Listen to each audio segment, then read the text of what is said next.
Share બજારમાં રોકાણ કરવાથી સારો નફો મળશે તેવી લાલચ આપી પૈસા પડાવી લેવાના ગુનામાં સાયબર ક્રાઇમ પોલીસે 2 આરોપીઓને ઝડપી પાડ્યા છે।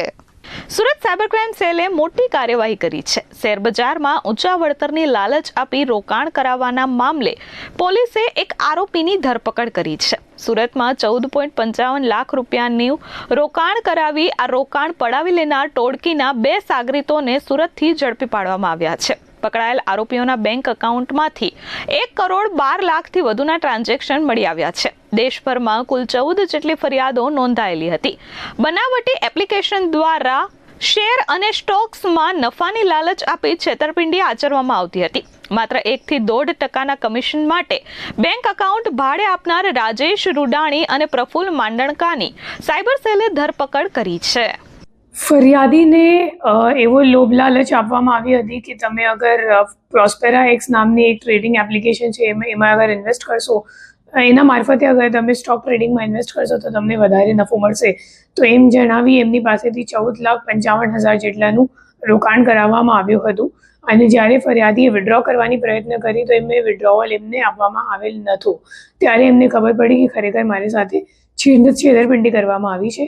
આ ગુનાની તપાસ કરતા અમે લોકોએ ટેકનિકલ વર્કઆઉટ કરી અને 2 આરોપીઓની ધરપકડ કરવામાં આવે છે। જેમાં જે પહેલો આરોપી છે એમનું નામ છે રાજેશ રૂડાણી।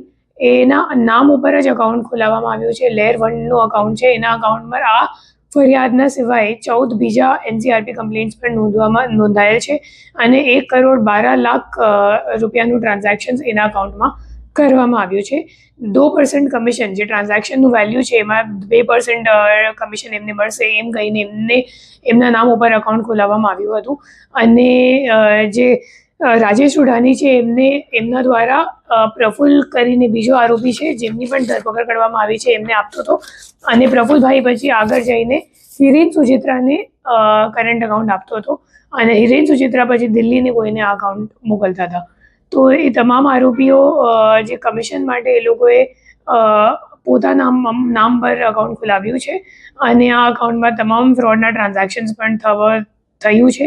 આ ગુના સિવાય બીજા એક NCRP કમ્પ્લેન્ટ પણ સાયબર સેલમાં જ નોંધવામાં આવ્યું છે જેનું પણ ડિટેક્શન બંને આરોપી સાથે જ કરવામાં આવી ગઈ છે। બંને આરોપીઓ શું કરે છે? જે બંને આરોપી છે એ લોકો વેપારનું કામ કરે છે। જે પ્રફુલ્લભાઈ છે એનું એક પોતાનું અકાઉન્ટ ખાતું છે, સુરતમાં દુકાન છે અને આ દુકાન પર જે રાજેશ કરીને આરોપી છે એ પણ ત્યાં જ બેસતો હતો અને બંને ભાઈબંધ છે। Bureau report S24 news Surat.